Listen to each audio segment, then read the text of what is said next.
ابد و ده قبر مخفی شما باعث بی آبرویی سقیفه شد. در وسط کوچه آمدی که بگویی لعن بر آن کس که به ناحق خلیفه شد.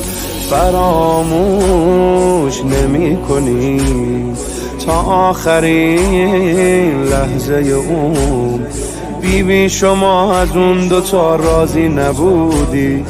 فراموش نمی کنی روزه توی کوچه رو گوشواره و سیلی و جای اون که بودی.